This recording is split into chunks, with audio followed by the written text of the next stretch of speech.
is Hunter.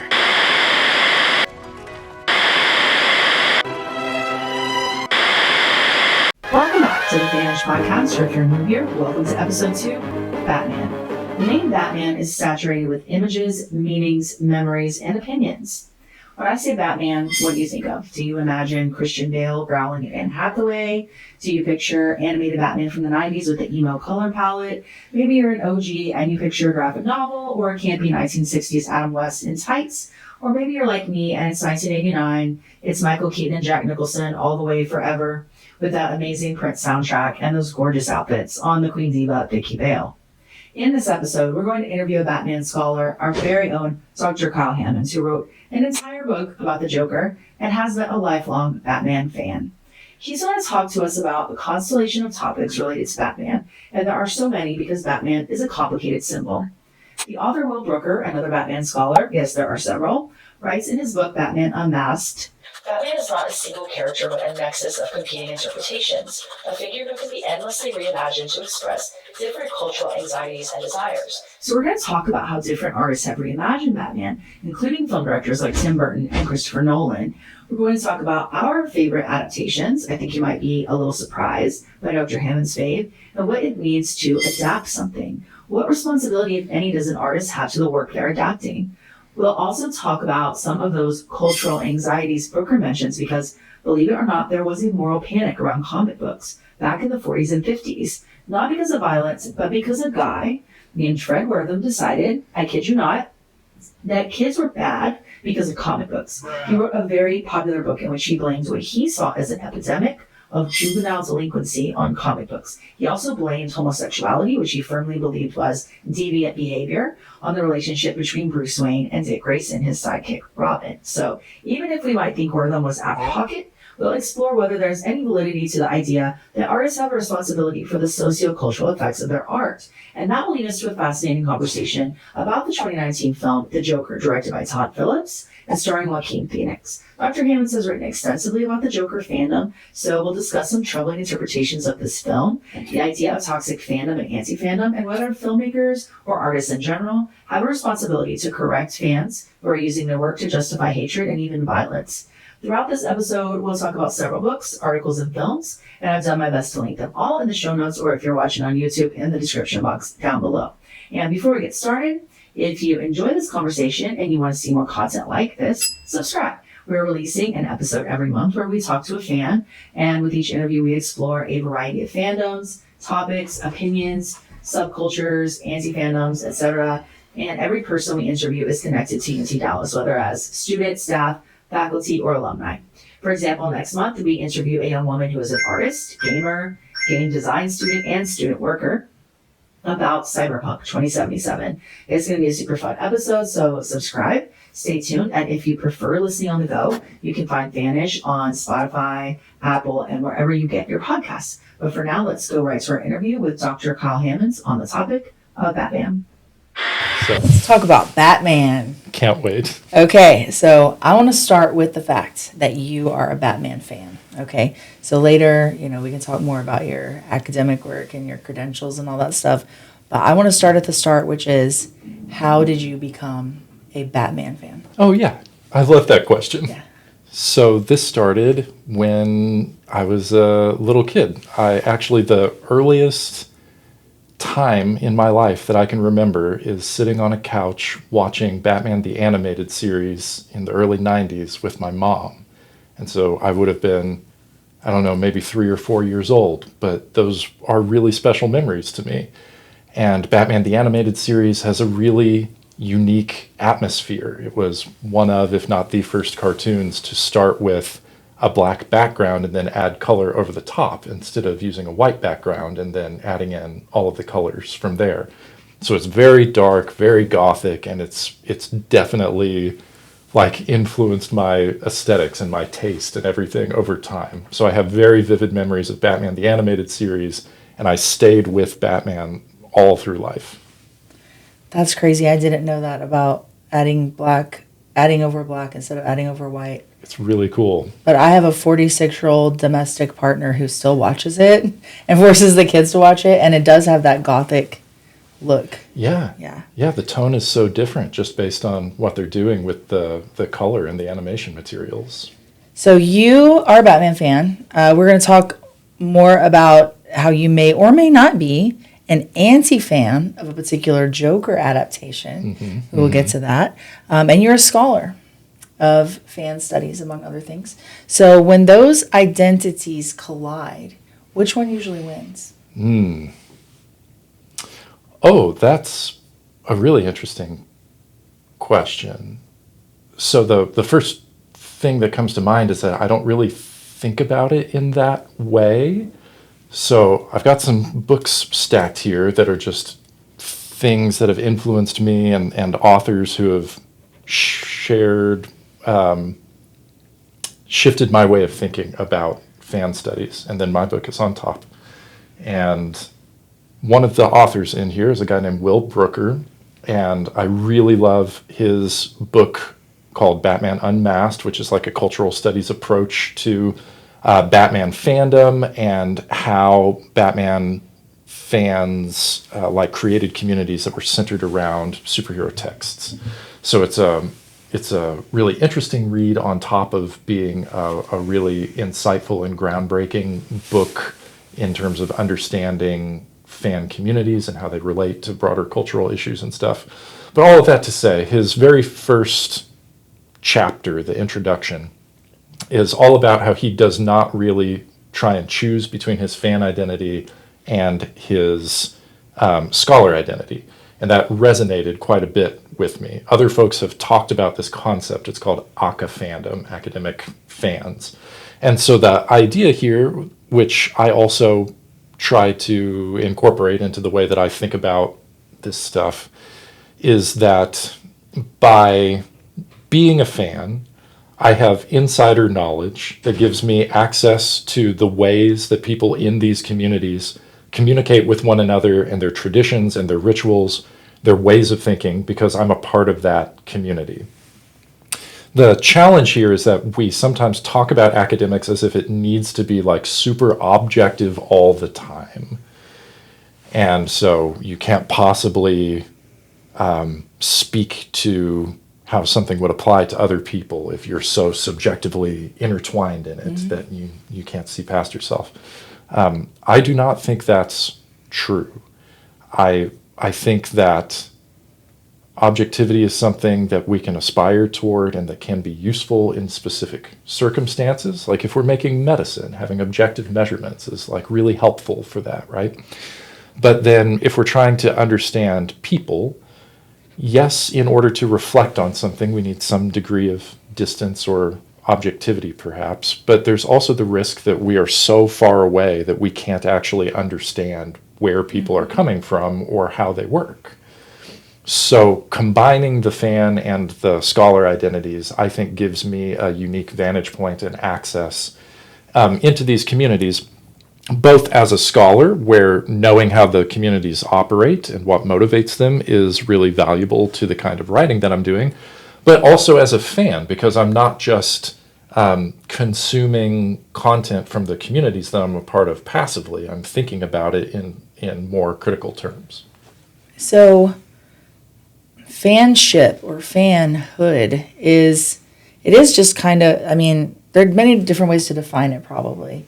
You are removing objectivity to an extent that is kind of the core of what you're doing. But how do you personally define being a fan?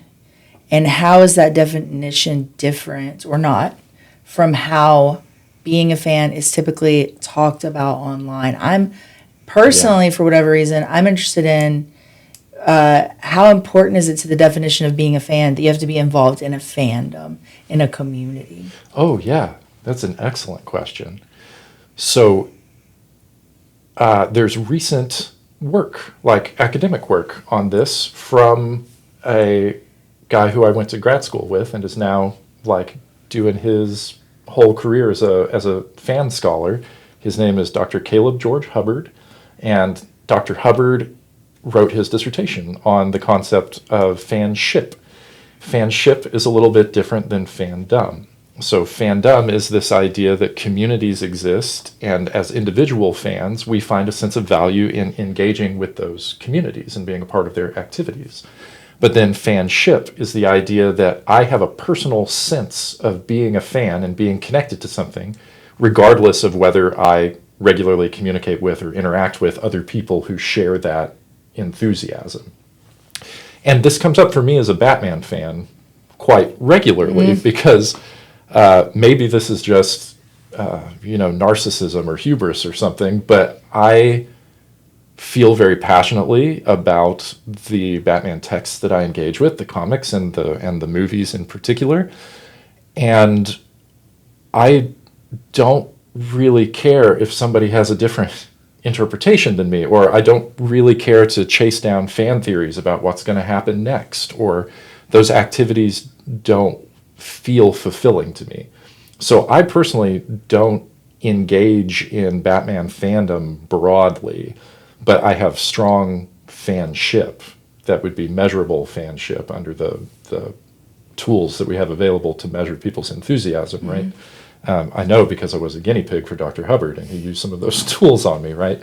So I have a strong sense of fanship and enthusiasm for Batman, and I do like talking to other people about Batman and superheroes, but I don't go out of my way to, say, go to a Batman-focused convention. Right. Got it. So you've taught, fan studies. You've lived inside fandoms for years, or, fanship. So what's wrong with, or what do most people get wrong when they think that fanship is just liking things? What's the difference between being a fan and just liking something? Is there a difference? If Dr. Hubbard were here, you would have just started an argument between us. We've talked about this a lot. So I tend more toward, if you like something, you can call yourself a fan of something, right? And I don't know that I believe there has to be any specific degree of enthusiasm associated with that.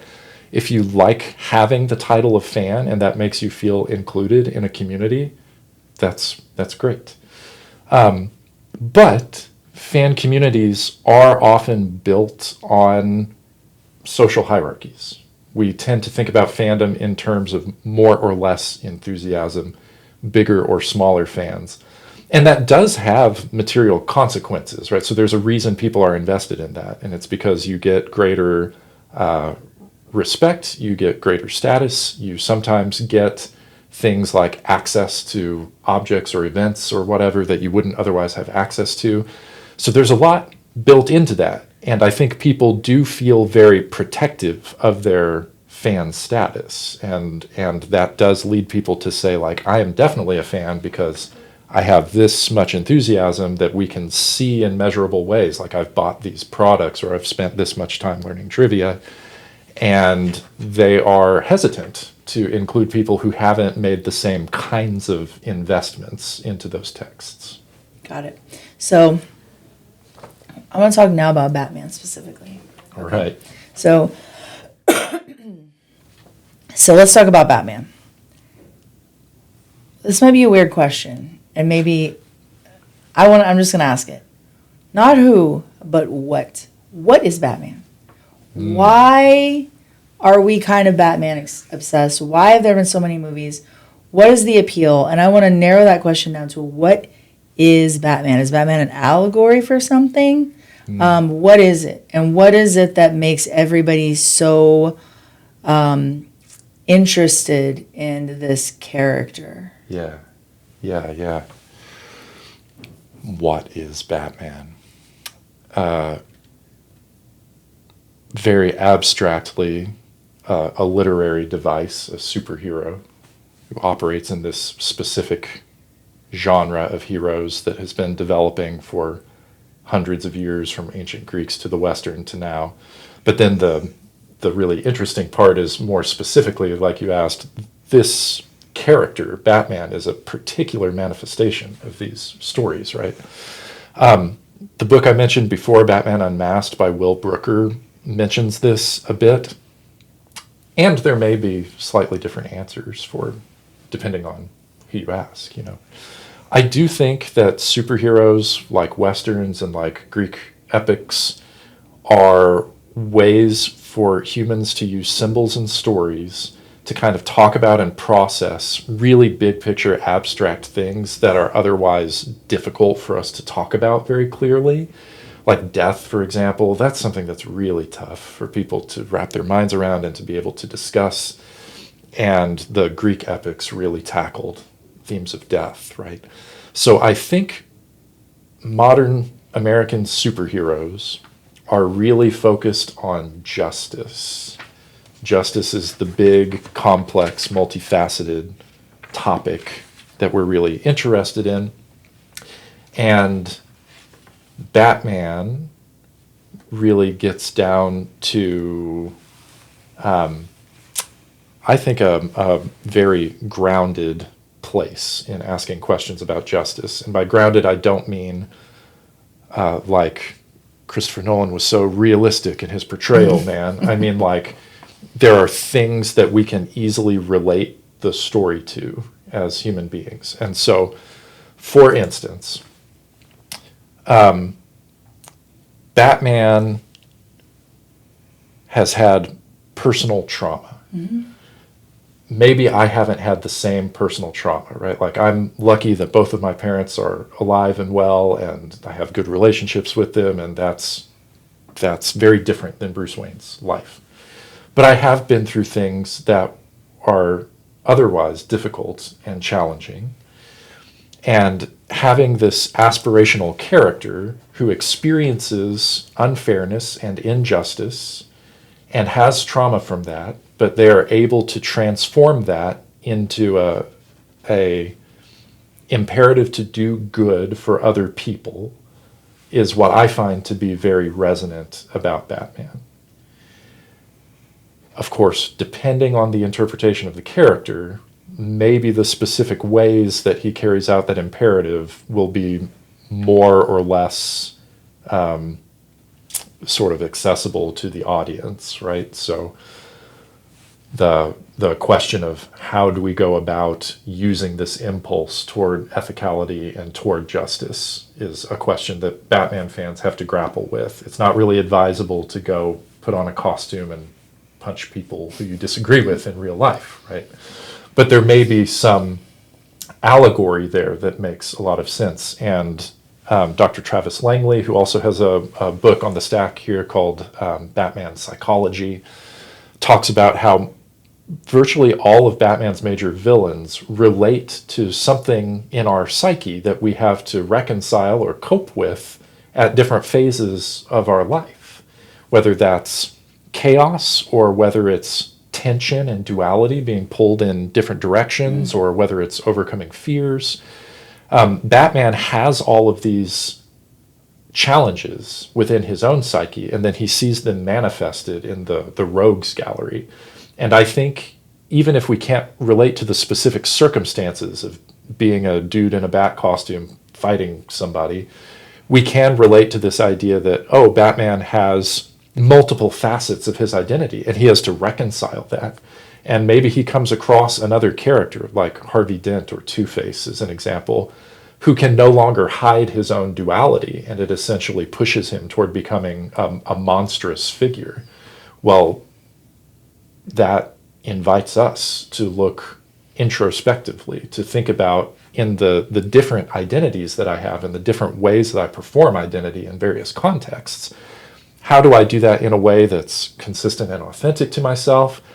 At what point does it feel safe to share the different aspects of myself with others? At what point does trying to manage these different identities put me in difficult situations where maybe I become worse instead of better? And so all of these characters, I think, are really grounded in everyday challenges to cultivating our adult psyches. Is Batman an anti-hero? Not in the sense of genre. This is a question that comes up for me a lot in my superhero class. So I teach an upper division superhero course here, and it's based on superheroes as a mythological form, or as a form where we use symbols to kind of process these big picture things. And students ask me that. So in genre terms, an anti-hero is going to be a little more clearly framed as someone who is doing the wrong things, but for sympathetic reasons. I do think Batman sometimes makes the wrong choices, but that's not usually how they're framed in the storyline. He is typically upheld as the hero in the author's framing. And so he doesn't fit the genre conventions of an anti-hero, even if we might disagree with some things that he does. Got it. Mind if I say something? Of course. Yeah, go for it. I noticed when I went to the comic book store, I think after Infinity Crisis and right before, spoiler alert, Bane cracks his back. Yeah. And he has to take several times, I've noticed, depending on which Bruce Wayne that we're talking about and not like Dick Grayson or Jason Todd or anybody like that. Right. He had to always come back to what they referred as the first truth, which is his humanity when he noticed that he always went off path when he didn't have a Robin. And then when he noticed that he is not in isolation anymore, when he realized that he has a community, that's when he always come back and realize the true meaning of like Batman. Yeah. And I thought that was like always a great thing. Like that also separates him from being an anti-hero compared to like Jason Todd and then Ra's al Ghul and all them like that as well. Sure. Yeah. Yeah. And that's a historical development too, because when Batman was first invented in the Detective Comics series, he was much more of an isolated lone hero, and concerns from consumers and ultimately from Congress influenced the creators to include other characters like Robin and eventually Batgirl and the sort of sidekick characters, right, to give him a community so that he was not just sort of a Lone Ranger vigilante, because that may, of course, be sending poor messages. Yeah, and we're going to talk about that movie actually, and the other adaptations. Before we do, though, I do want to bring up one more thing that is from like the comic book era, right? Sure. So, moral panic. Okay, so one of the earliest moral panics around Batman wasn't violence, or vigilantism, but queerness. Yes. So we may have seen, Dick Grayson, or the relationship between Bruce Wayne and Dick Grayson, become a lightning rod, right, for fears about male intimacy would be what we would call it, non-normative masculinity. Yes. So, and what's interesting about that is that Batman was never explicitly queer, but there was an intense panic there. So I just wondered if you could talk a little bit about Frederick Wortham and kind of explain what I'm talking about, and then just kind of elaborate from there, about maybe what was being potentially projected onto Batman in the 40s and 50s. Yeah, yeah. So I'm not a Wortham expert, but you have to know a bit about his role in the comic book community to understand comics and superhero history. So if you want to read more about him from an expert standpoint, the books from Travis Langley and from Will Brooker both cover that very explicitly. And there are other books that tackle this too. But the nutshell of the story is that there are increasing concerns about youth culture and popular culture in the 1950s surrounding a concept that went by a lot of different names, but kind of crystallized into this name, juvenile delinquency. And it's basically the idea that younger people don't agree with their parents all the time. And sometimes there were maybe crimes where people acted out, but more often than not, this was like, my kid is listening to rock and roll now, and what do I do? Right. And I shouldn't over trivialize that, because I was not in the situation to feel the stakes and everything, and I appreciate people caring about their children, right? But there are things that seem comparatively trivial now to us that were a big deal in the moment. And then politics gets involved, and there are folks who were really looking for ways to get reelected in Congress, and one of the hot topics at the time was juvenile delinquency. And so they found that if they could rile people up about juvenile delinquency and then pitch themselves as the like folks who were going to fix this problem, that looked like it would go well for them when it was time to get back to their job and their position and have lots of favor with their constituents. So one of these guys, whose name is escaping me right now, gets in touch with Dr. Frederick Wortham, who is a child psychologist, and Wortham has some ideas for writing a book or some articles about the relationship between juvenile delinquency and superheroes. Basically, Wortham is contacted by political agents who are very interested in getting some kind of scientific seeming text out there that blames juvenile delinquency on comic books and superheroes specifically. And so Wortham writes this book called The Seduction of the Innocent. I should have brought that for the book stack. I have an antique copy of that. So what dramatic. Yeah. Seduction of the Innocent. Yeah. It's crazy. It got people's attention. I'm sure it did. It got people's attention. And so it's really an accrual of, it's the shotgun approach to making a claim that like, I'm going to make all of these different arguments as to why superheroes are bad, and we'll just hope that something sticks, and we're going to try and be as like evocative in the way that we talk about things as possible so people feel really riled up. So he talks about superheroes and violence. He talks about superheroes and criminality and the inclination toward breaking the law. And he has a little section where he writes about Batman and Robin sitting at home watching a sunrise, and he was like, they're clearly gay. I remember it was like any child who, any young man, any young boy who looks at this scene where they're, and literally it's like, they're like wearing sweaters and they're like in a beautiful living room and they're looking at like a sunrise, and it's like the most innocuous image I've ever seen in my life. It's like, oh my God, what if your sons want this? And it's like, it looks great. I don't know. Yeah. I'd love to wear a sweater and like, watch a sunrise, you know? It's crazy that they didn't even realize, like, Dick Grayson's parents were dead. Like, Batman was his mentor. His father figure. Like, yeah. And they were like, no, gay. It's a slippery slope, okay? Yeah. And I think that does speak to kind of the way that this research, in heavy quotations here, was put together, that the outcome was already decided before any investigation was done, right? This is bad, and we're going to go back and find all the reasons that it's bad. So someone could look at a book and find that scene and be like, oh yeah, this seems kind of like this other thing that I think is bad, and I'm just going to make the relationship between the two without actually knowing the background or like how people were actually reading the book.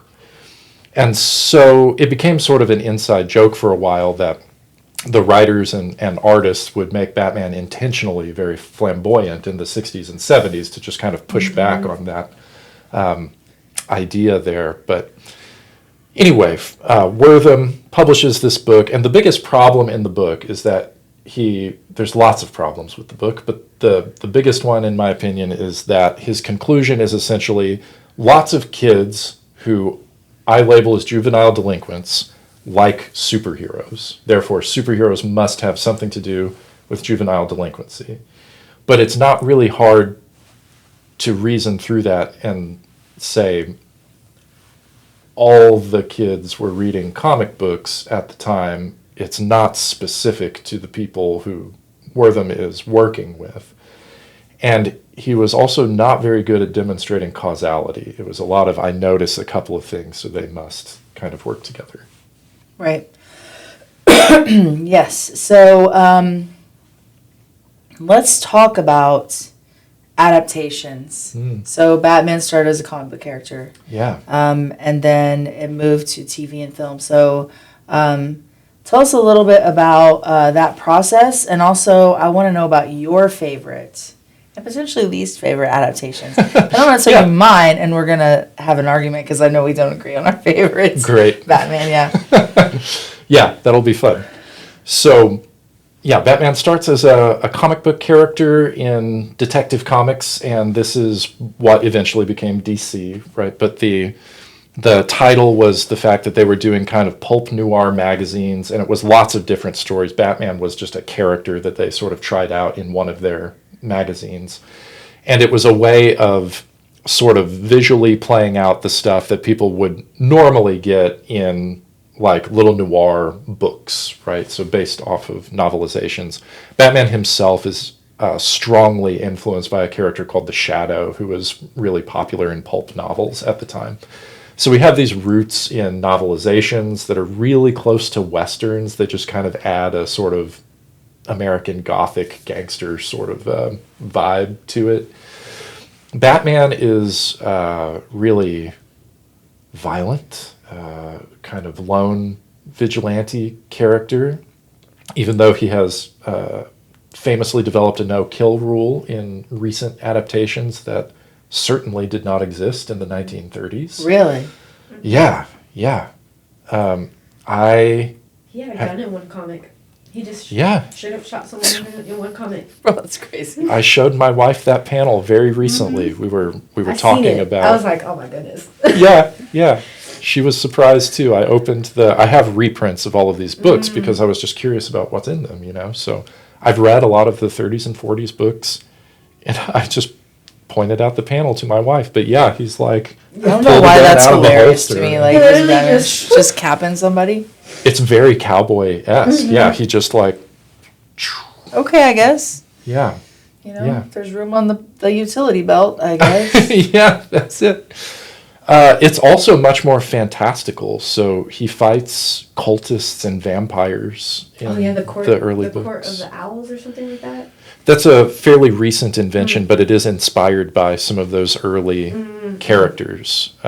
So he fights a character called the Mad Monk early on, and the Mad Monk is a cult leader who influences people to like kidnap young maidens so that they can do human sacrifices. And the twist at the end is that they're sacrificing to the monk because he's a vampire and he needs like human blood. And so Batman looks very different in the 1930s and 40s. When's the Christopher Nolan adaptation of that? We all can't wait. That's something I would love to see on film that we haven't really yet, is a much more fantastical Batman. I think the closest we get is Tim Burton, but Tim Burton still tried really hard to give at least science-y sounding explanations of things. He fell in a vat of chemicals, right? It wasn't magic, it was science, even though, of course, there's no way that actually happens to anybody. So, there's so many adaptations, and we've probably both seen a lot of them. When I was a kid, in the 80s, we watched reruns of the 1960s. Yeah. Which was very campy, and probably you were talking about how they kind of amplified the, for lack of a better word, gayness of Batman, just to kind of thumb their nose at people. I don't know if they were doing that in the 60s, but you could probably make an argument for it in that TV show. Very campy, very comic, tongue-in-cheek, and that was Adam West, of course. And some really amazing Catwomans like Eartha Kitt and Julie Newmar. Yeah. And you have Burgess Meredith as the Penguin and all these. So I grew up with that, and then later Tim Burton. Yeah. So I was very much pre-Christopher Nolan. Yeah. And Tim Burton, of course, had really overlaid his very specific aesthetic and vision onto Batman. You actually spoke about Batman Returns. So you talk about Batman Returns being a triumph of expressionism. We have Tim Burton's sort of quirky goth Batman. We have Joel Schumacher's very blatantly queer-coded Batman. Yes. So tell me your thoughts about these adaptations. We can get as granular as you want. Well, I like all of them to a certain degree, but I have preferences for just the things that speak to me specifically, right? But I'm not the kind of fan who is like, you need to like this one and not that one. I am happy for everybody to like the things that they like, you know. My favorite adaptation is Batman the Animated Series. I think it does a really nice job of taking characters who are very sci-fi and fantasy-esque from the 40s, 50s, 60s. And I mean, they stretch really far. They get into the 80s and some 90s characters too. So it spans a lot of comics time. But they make it feel like they are all from the same universe with similar continuity. They're highly aware of the like psychological grounding of the character. I love the artwork for Batman the Animated Series. Obviously, I have special memories related to it. And I think that they were able to stay very faithful to the spirit of the source material while also kind of putting their own spin on things. And when I read comics, for example, and I come across characters who are adapted in the animated series, those are the voices that are in my head when I'm reading these books. I also think Batman was a lot more of a helper in Batman the Animated Series than maybe other adaptations. So, for instance, he was good friends with Harvey Dent, the district attorney who eventually becomes the villain Two-Face. And in the animated series, they really play that up. And when Harvey becomes Two-Face, Batman's primary concern is rehabilitation. And it's that way for a lot of the villains in the animated series. Batman is very concerned with being a helper. He's very concerned with being there for civilians and getting them out of harm's way, which is much more like, if we're thinking about movies, that I would associate that more with like a Captain America, right, than a live action version of Batman. But the animated series is by far my favorite adaptation. I do really like The Dark Knight, the middle movie in Nolan's trilogy that has Heath Ledger's Joker performance. I think that's a philosophically rich film, and the technical craft of the movie is very good. But in terms of like sheer pleasure and enjoyment, I really love Tim Burton's movies. Michael Keaton was the first live action Batman who I remember, and I continue to go back to those movies over and over, and I find new interesting things and notice new quirks and get more enjoyment and appreciation out of them all the time.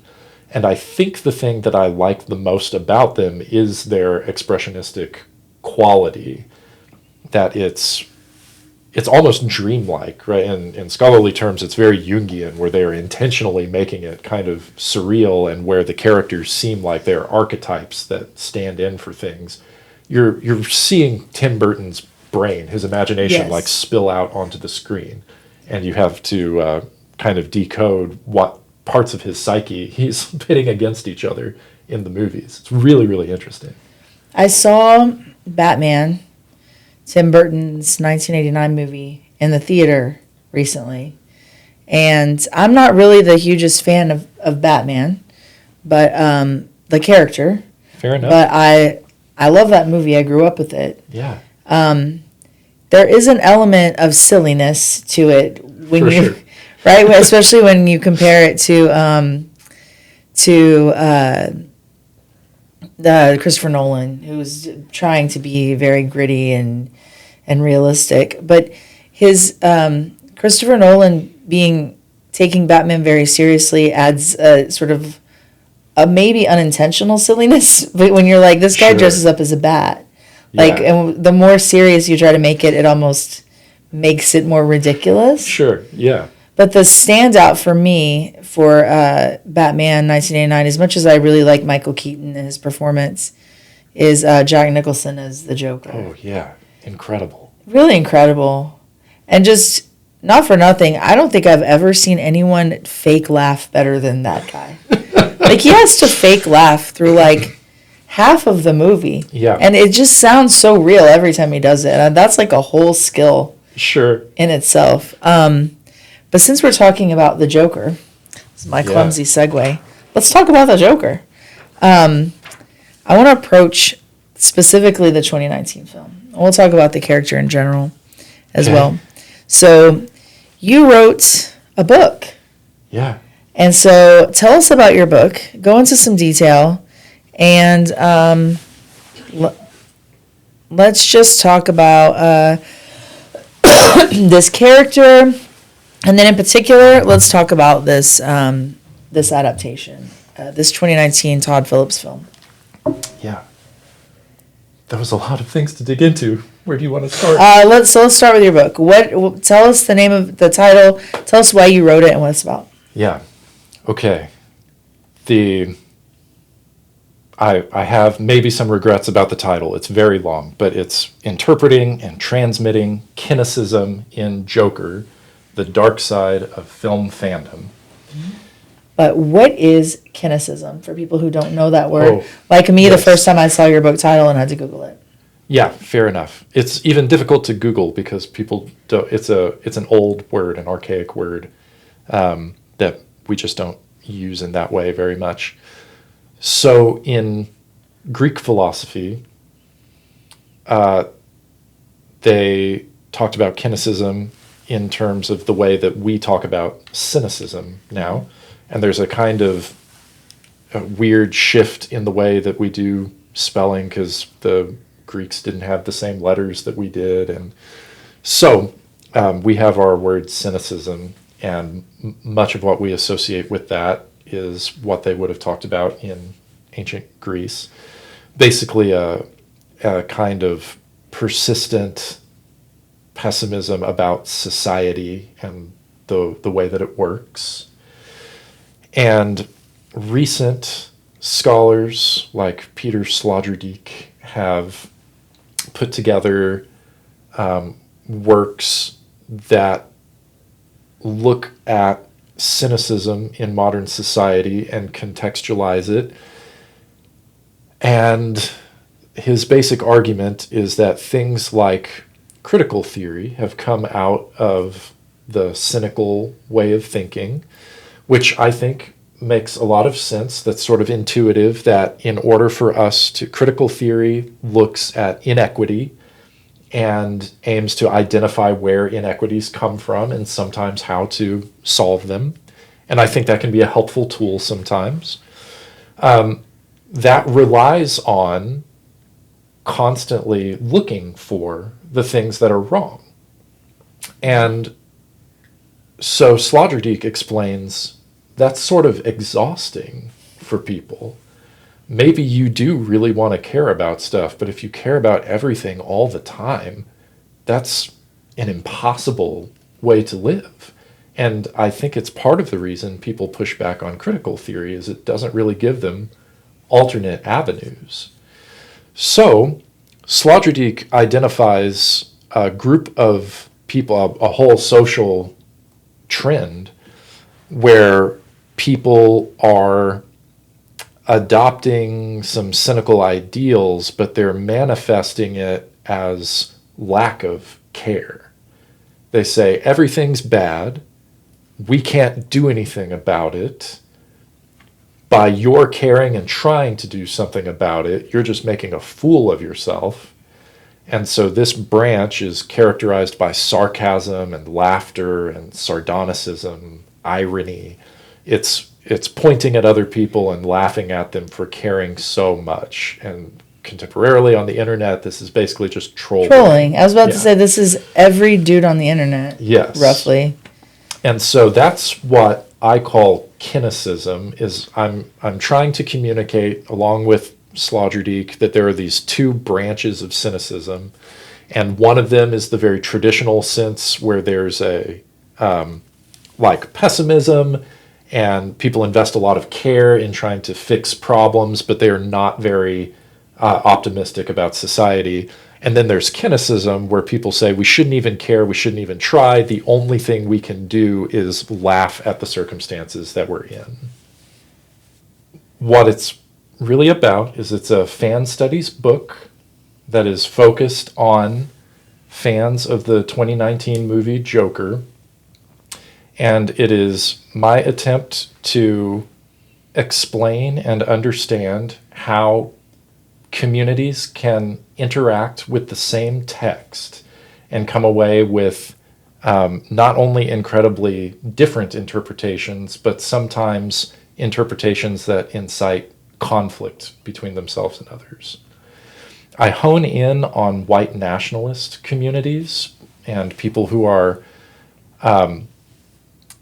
self-identifying as white nationalist movie fans, people who are coming to movies with the express intent of finding rhetorical messages about white nationalism that they can then use in their communications with others. So they would get together in particular online platforms and talk through these movies and how they can draw white nationalist messages out of them. And then they're encouraged to go different places and perform their normal identities in other places on the internet like Facebook or Instagram.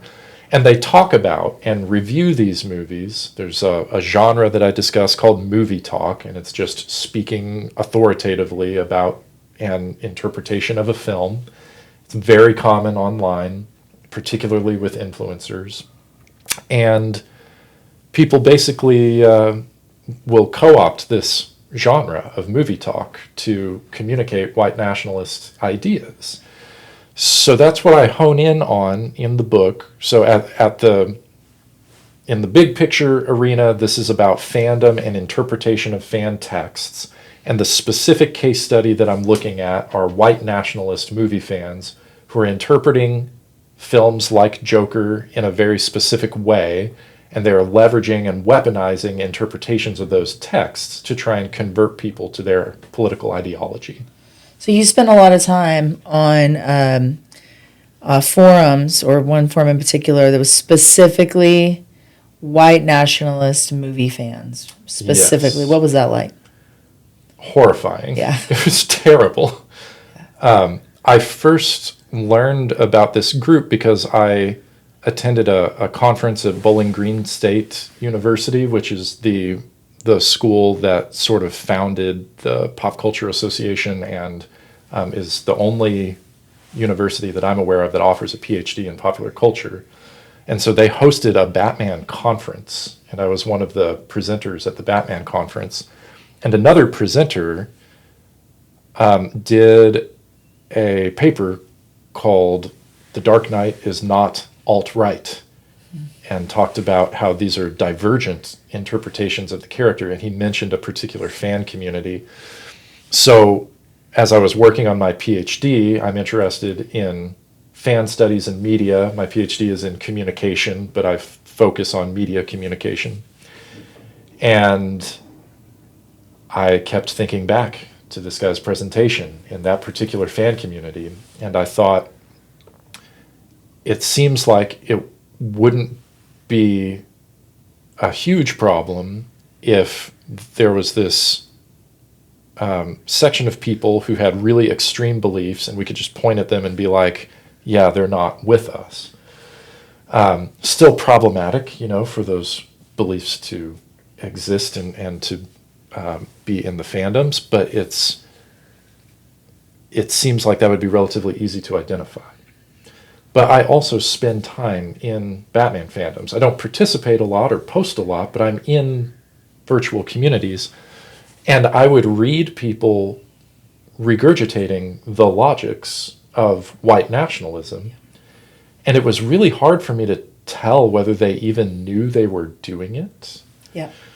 So that's what brought me to fan interpretation. I studied with a person who specialized in hermeneutics and phenomenology, and these are basically ways of understanding how we interpret the world and make sense and meaning of the world. So I wanted to look at the ways that political ideology can be masked in something that seems innocuous, like movie interpretation. Mm-hmm. So toxic fandom, right? So when I saw this this film when it came out, I remember thinking, okay, well, I wasn't really very aware of the controversy around the film or the fandom or the fact that a lot of Batman fans are like, this isn't the actual Joker character. This is not really a Batman character, right? So I was just kind of out of the loop of all that. And this was almost 7 years ago, right? It was about 7 years, just crazy.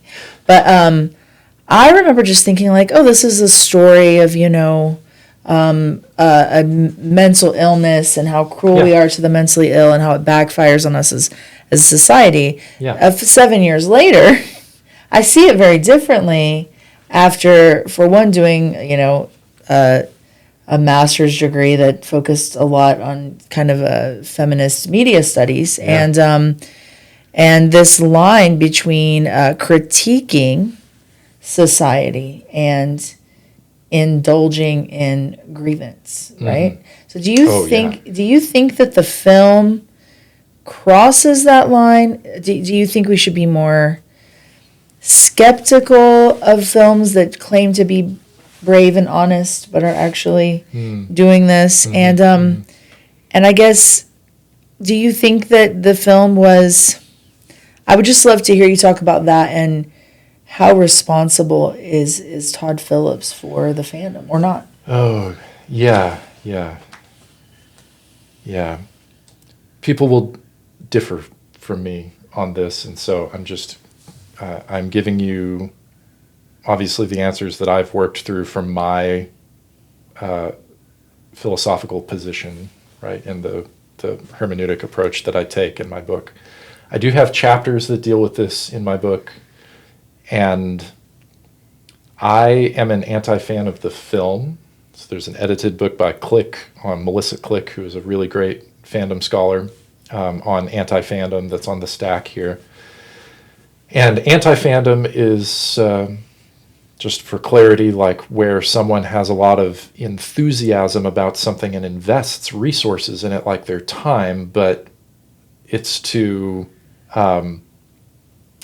understand their dislike or express their dislike for the thing. It's professional hater.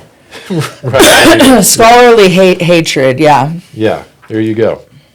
So I do not like this movie, and it's very difficult for me to read this in a way that's productive. But I have very progressive scholar friends who feel incredibly different about the movie than I do. And the place where I landed after I finished writing the book is that I should be much more interested in someone's relationship to the movie than I am like policing whether they should like it or not, right? So ultimately the movie will mean different things to different people. And if someone goes into this movie and they watch it and they think, wow, this makes me really sad for folks who are having challenges in mental health care systems and with our medical institutions, great, fine. The limited evidence that we have about how that movie affects people points to the contrary. The only studies I could find on measuring whether people's fear of those with mental health challenges goes up or down after seeing the movie points to the fact that people are more prejudiced against the mentally ill after seeing the movie than before, even if they express that they are not. So they might not think that they have increased their prejudice, but there has been some social scientific indication that they are more nervous or anxious, and particularly that people will be violent, whether or not it's statistically likely that they would be. Well, he's pretty violent, he's Yes. pretty violent. You can see, especially 7 years later, this male loneliness epidemic sort of rhetoric that you see everywhere has really taken off and become sort of ubiquitous everywhere you turn, every podcast, every post, or maybe that's just my algorithm, but it's everywhere.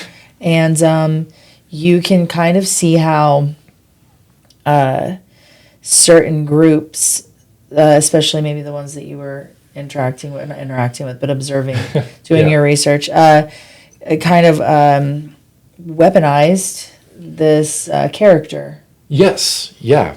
So the way this looks, I think this process is really interesting, but also kind of scary, is that someone will not mention white nationalism a single time in their interaction with others, but they are intentionally communicating white nationalist ideology. So someone will say, be a top contributor in a movie group, for example, and they'll come in and they'll say, I'm going to review this movie. And they are extremely sympathetic toward the main character, Arthur Fleck. And that's fine, having sympathy for people is fine. But they will specifically try and point to his challenges as being white or as being a man. And they will never say, I don't like black people or I don't like Latinx people. But they will attribute all of the challenges and problems that this white character experiences exclusively to people of color, and sometimes even take the step of saying that these people caused those challenges in his life.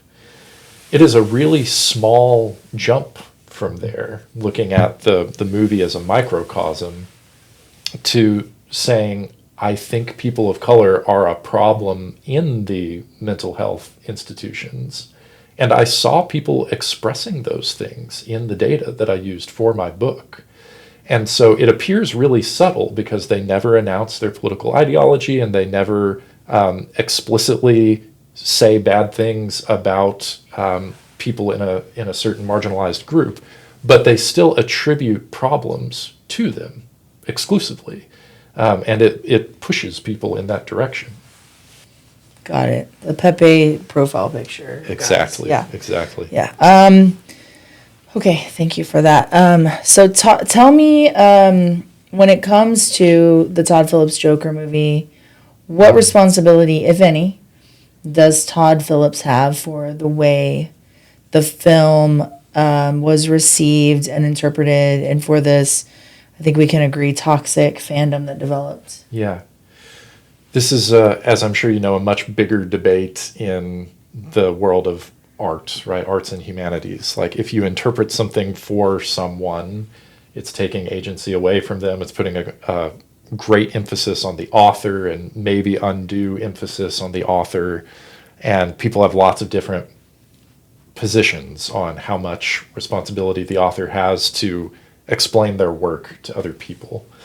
So on the one hand, I am a big advocate of letting people interpret art for themselves, and I think that it makes sense that directors of films don't want to just explain everything for the audience and spoon feed their vision to them, that they want the art to stand on its own, and they want people to be able to relate to it in unique ways. At the same time,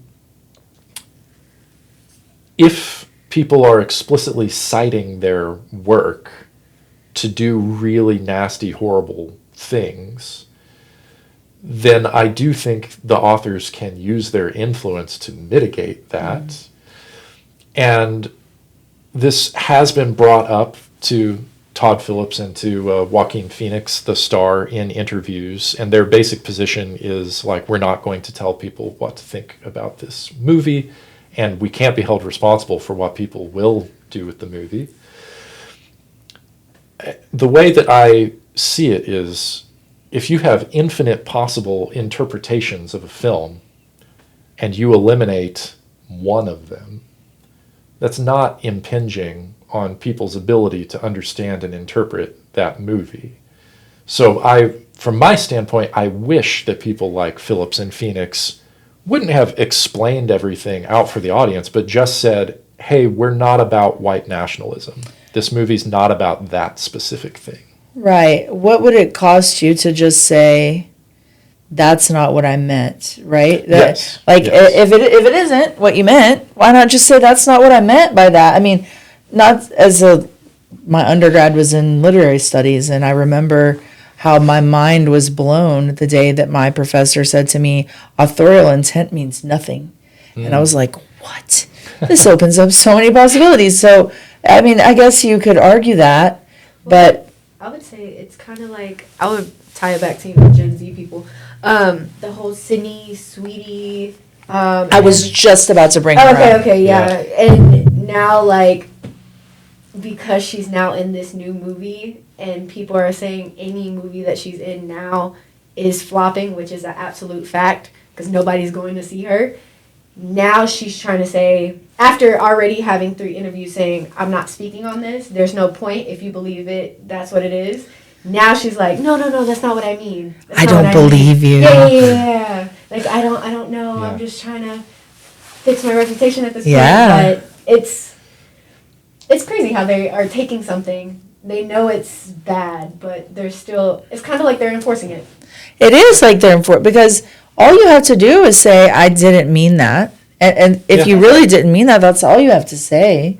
And I mean, No one's asking for an apology. yeah, Somebody's it's, just saying, no, I didn't mean it. we're not, again, like you said, we're not saying, tell us exactly what you meant. We're not trying to strip all the artistry away from it. Yeah. But yeah, I feel like that. I watched that interview and I was just like, girl, really? Like She did it 3 times. all you had to say was like, I didn't mean it that way. And the way that she said it was almost like, I mean, you saw it. But yes, that's the first thing I thought of. Mm-hmm. So do you think that, I mean, I think we talked about this in class, but has he spoken at all about whether he was like what his intent was for that character? Like, or is he just insisted, like, no, you decide for yourself? He has talked about motivationally coming from a place of love and emphasizing the idea that he wants people to understand hardship. So I think that does some positive work.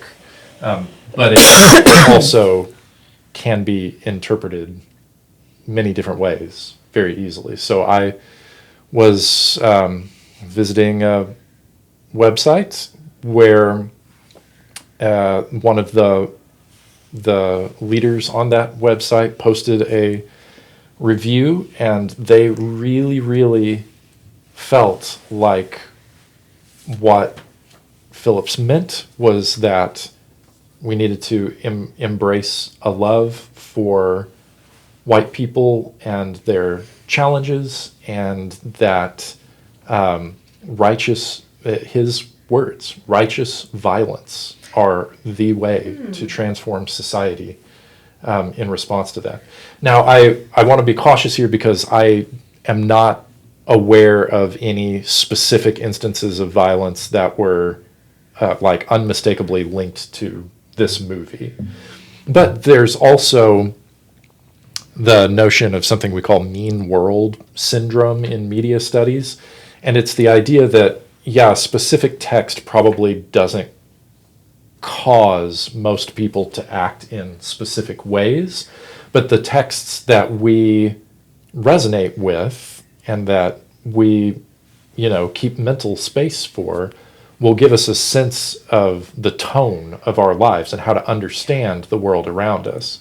And undoubtedly, I mean, because people are talking about it, this movie has contributed to a sense that things are bad for a certain group of people, it is the fault of other groups of people, and that violence is at least one viable answer to them for handling that. And maybe not just tone as a society, maybe maybe in one film doesn't specifically incite violence, but in the aggregate, when more and more of these films are being made, right? Like, what does that do? As culturally, this is what we are consuming more and more and more. But I want to talk about anti-fandom more generally, just briefly. So, what's the difference between just feeling negative towards something, just kind of being a hater, and being an anti-fan? I feel like I know because I live with one, but I just want you to tell me from your perspective. Yeah. So anti-fandom is not my scholarly specialty. You can learn a lot more about it from other scholars, but I have read chapters and articles about it, and my understanding is that it requires investment of resources. So I can be like, I don't like Batman, and just not show up to any Batman movies, right? But I can also be like, this Batman movie is going to be terrible. I'm going to go see it so that when I talk to my friends about how terrible it is, I'll be able to cite that I was there and I saw it. 100%. Right? So anti-fandom requires some investment of resources. You have to like hate watch something, or like you've got to be invested somehow in the dislike.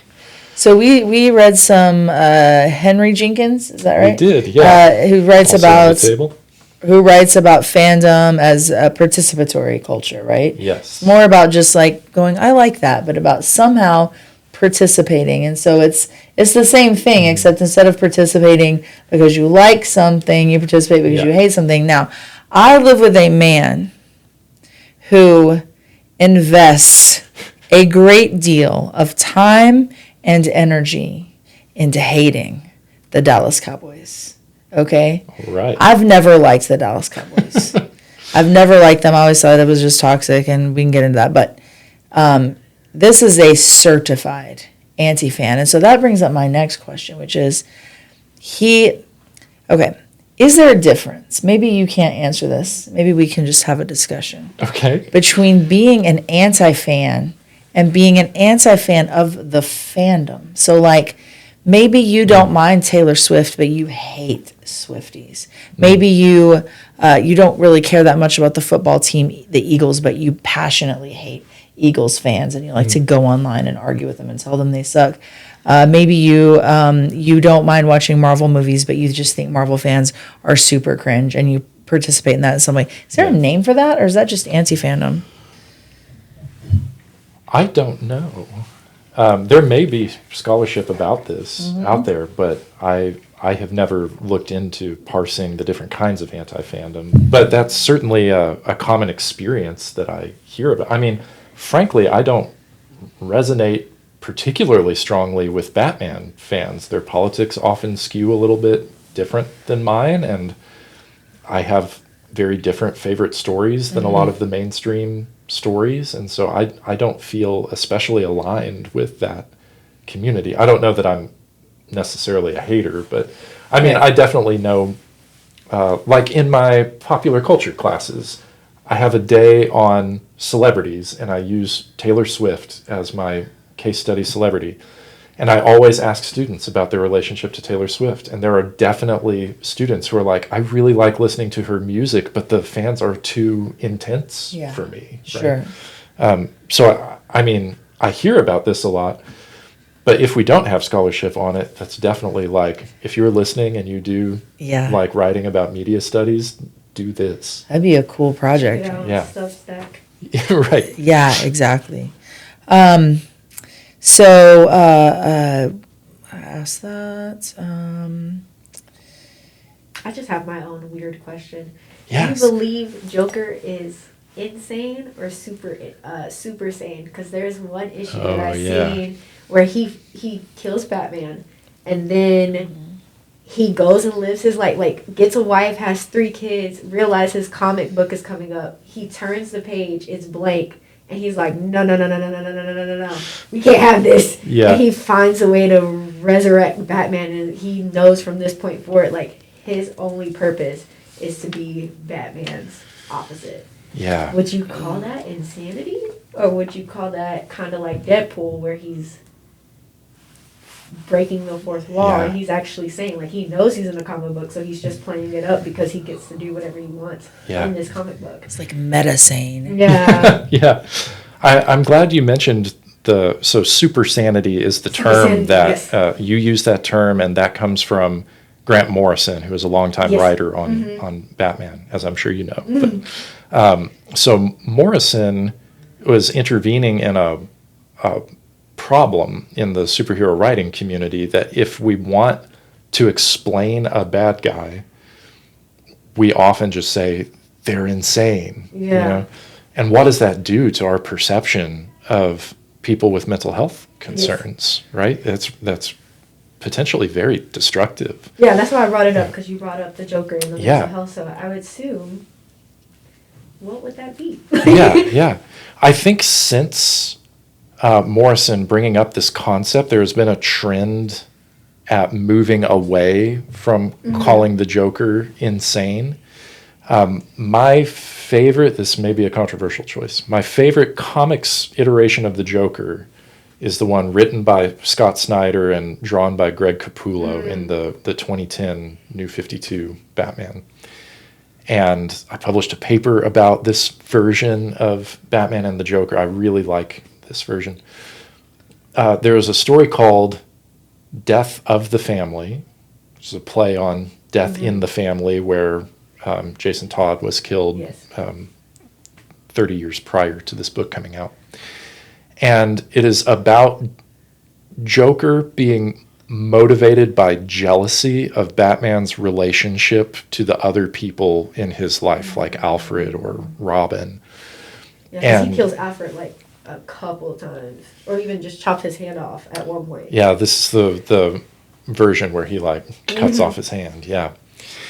Yeah, and so there's a really interesting splash panel where Bruce is looking into the Joker's eyes, and he expects, because people who can't empathize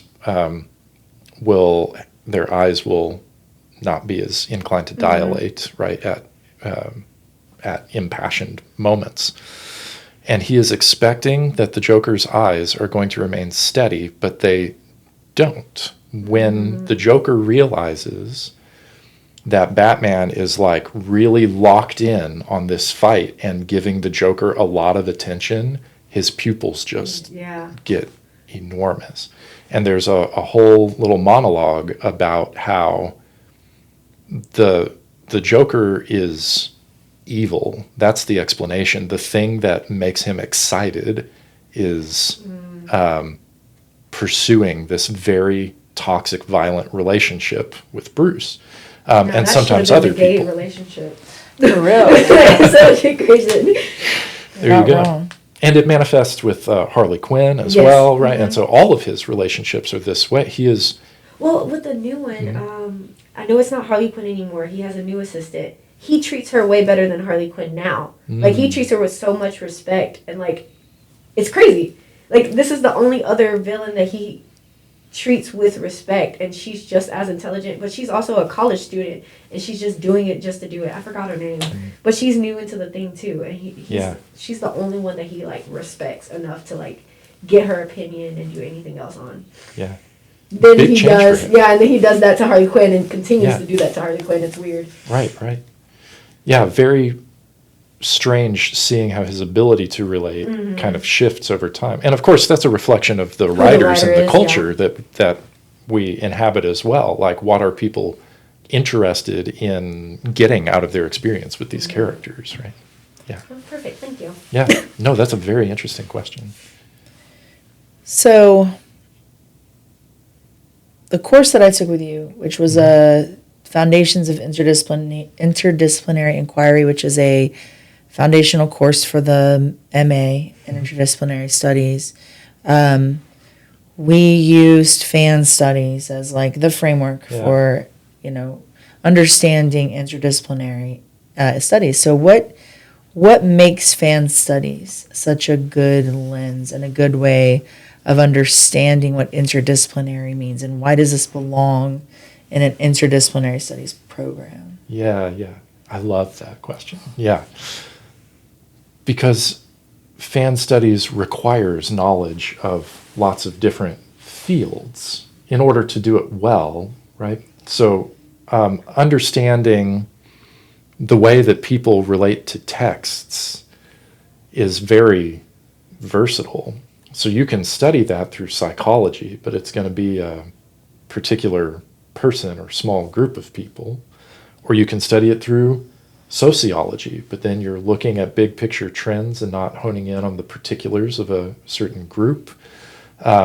Neither of those things account for the way that the media or the platform itself plays a role in the way that we understand things.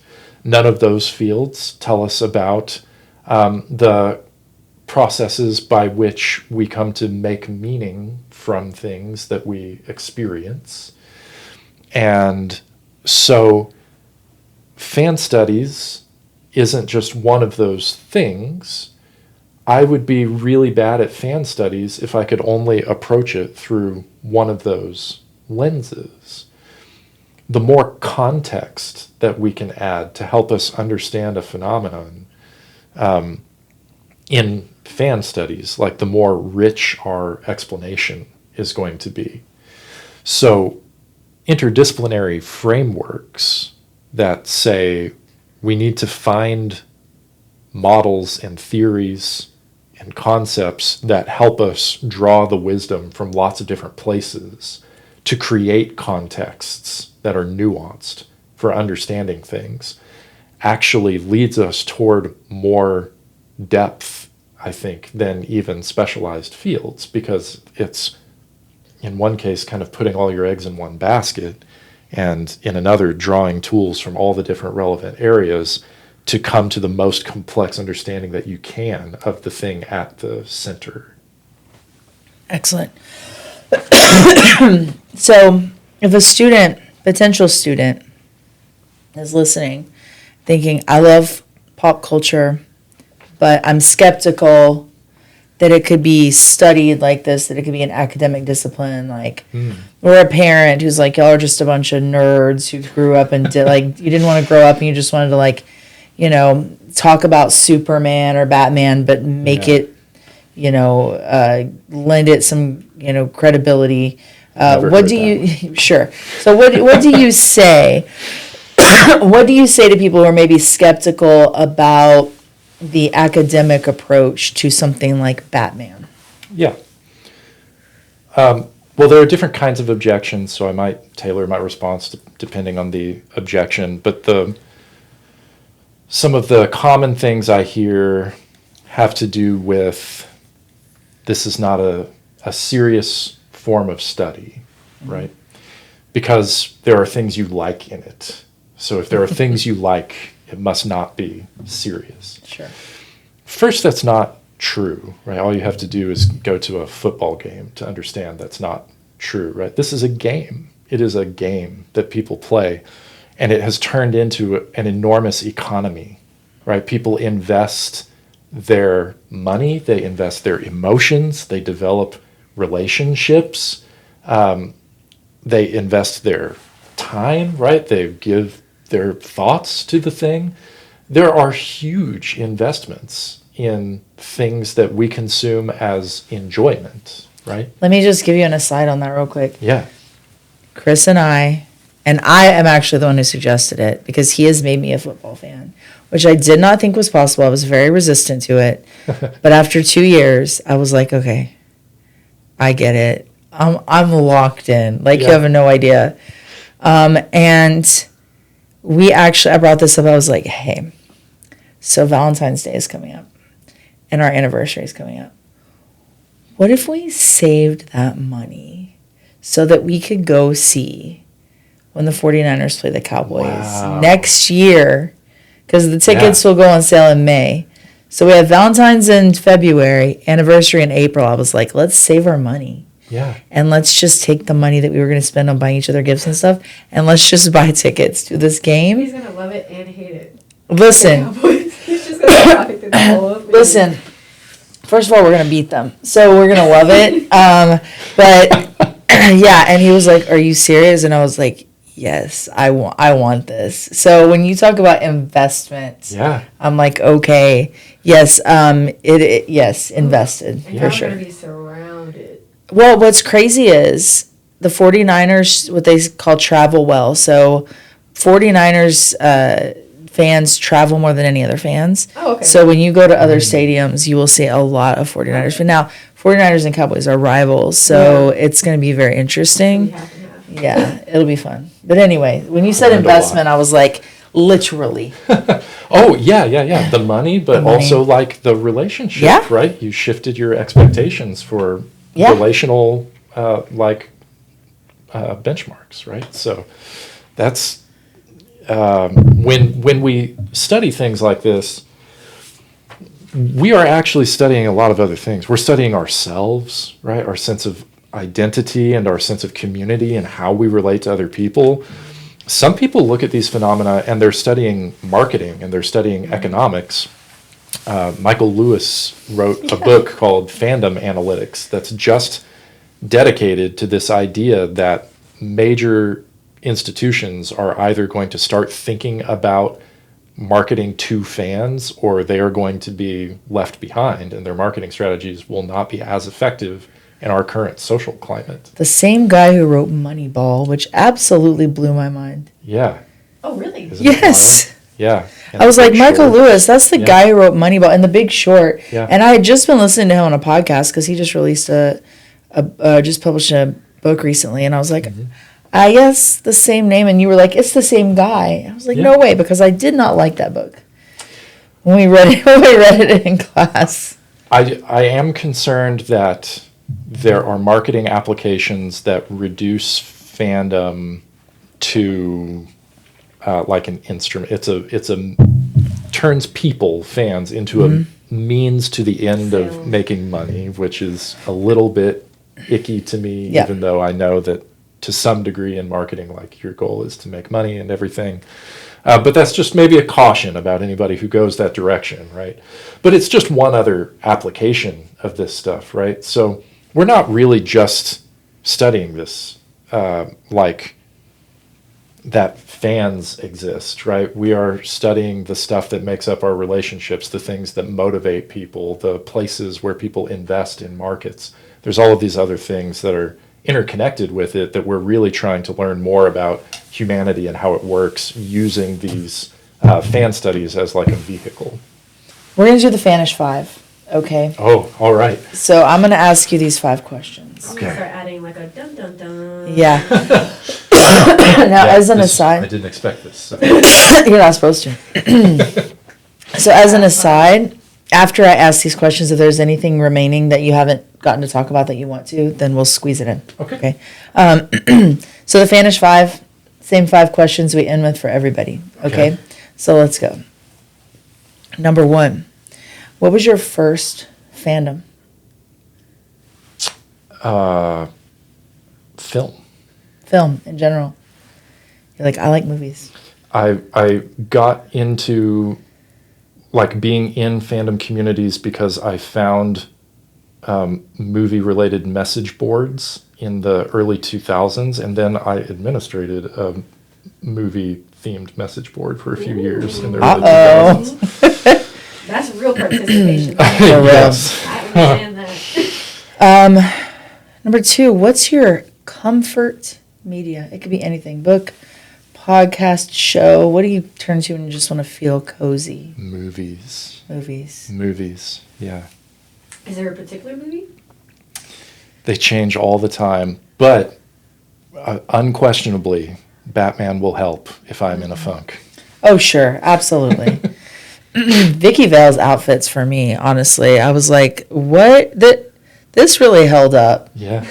Shit, I'm telling you. Just Vicky Vale. Okay. If you could spend a day inside any fictional world, what would it be? Not Gotham. I was about to say not in No Man's Land. I- Or maybe- Arkansas? no, thank you. Yeah. Spend a day in any fictional world? I feel like I watch so many things and read so many things where people are like in danger. And, okay. If you have to choose, you will also get powers in those places. Because I know that was one Oh. thing Karen said. That's right. She would be She's like, do I get the powers? Okay. Yeah. I mean, And that while might you're make a thinking, difference. I saw Avatar, the new one, and it was the first Avatar movie I'd ever seen. I didn't see the first or the second. I got dragged to it, and as much as I'm not really a fan of the movies, I could get down with living in Avatar world. Looks pretty cool. Living in Avatar world. Yeah. Yeah, I mean, I think the world of Star Wars is really fun and interesting. That it could be fun to live in a place where some of those technologies exist. I know there are probably downsides to that as well, but the Lord of the Rings also sprang to mind. I was about to say Middle I was Earth. gonna say some fantasy, yeah. That was Wonder if there's an also elf. something that sprang to mind as a cozy movie, particularly The Fellowship. Yeah. I read the books too, but the movies are so nice. The 25th year of The Lord of the Rings is coming up, and they are actually going to be at, majority of the cast is going to be at Fan Expo this year in Dallas. Oh, wow. Yeah. In Dallas. It's going to be in September. Look at me reach for my phone. Wow. I would love that. Yeah. The tickets right now are $100. Just everybody knows it. No, it's early release is $100. Yeah.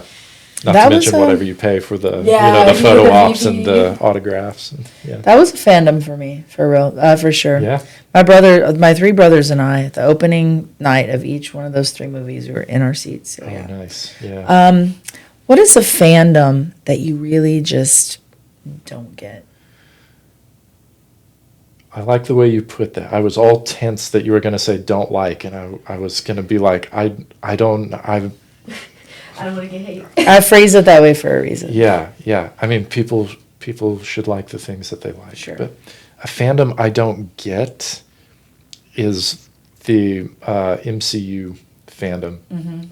So Dr. Hubbard and I have done research projects on MCU fandom with another one of our mentors, actually from University of Oklahoma, Dr. Lindsay Meeks. And there is so much like speculating, fan theories, right? Trying to decode clues from movie trailers or TV episodes and figuring out what comes next. Like Doomsday. And yeah. And it's great for marketing. It really gets people engaged and involved with these texts, but I have no interest in it. I don't see what the appeal is. To me, they're going to do what they're going to do, and if I figure it out beforehand, then I'm disappointed when the thing comes around. And if I don't, then I'm flustered and frustrated that I wasn't smart enough to figure it out, and I just want to like be on the ride and have the experience. That makes sense. That makes sense. I do think DC should reference their animated shows because their storytelling in that is so much better, and I think they should translate it to the film, and we can beat out Marvel. I've been waiting on DC to beat out Marvel. That's my participation. Yeah. So, last question of the fannISh 5. What has been your cringiest moment as a fan? Oh, probably something that I've blocked out from running a film forum in middle school. Yeah. Oh, you were in middle school. I was, yeah. Middle school film forum mod. That's where it all starts. Middle school is where the nerds start. Yeah, that's right. That's right. A specific cringy moment as a fan where I was cringy? Yeah. Don't tell me you've never been cringe. I spent half my life in a state of cringe. I'm sure I'm cringe all the time. Like if my wife were here, she'd be like, let me give you a top 10 moments, you know, but it's like things that I try not to think about that much, you know. A specific cringe moment. I mean, I always feel kind of like awkward about it later when I do participate in virtual fandoms because I usually hop into like someone has given an opinion that is so egregious to me that I feel like I have to step in and say something. And then I'm like, I let them win in this moment, right? They got me, which is what they wanted. I just think sometimes being a fan is cringe, but you know what? It's okay. We can be go back friends. and forth with someone and do not care. I do not care. I'll go back and forth with someone. Yeah. Especially with anime. Oh, sure. Yeah. Yeah. And I guess it does depend on like how much we care about what other people think of us too, right? Like I have here's something. My sister-in-law and I have matching superhero shirts with capes that Velcro onto the back. How did you not think of that immediately? I love that. Because I'm not ashamed of it. You don't have to be ashamed. You shouldn't be ashamed. So we just walk around, I love you it. know, at Barnes & Noble or whatever with our Velcro superhero capes. I think that wins. I'm going to call that a win. Velcro because it can come off. That's true, yeah. it does make a really funny sound. That's the only time I feel awkward about it, is when I'm like, I'm going to take it off right now. And it's like, If you have to say at least as Velcro, then you know that it's cringe. I think this was an amazing conversation. this was so fun. Thanks for was inviting fun. me. You are so welcome.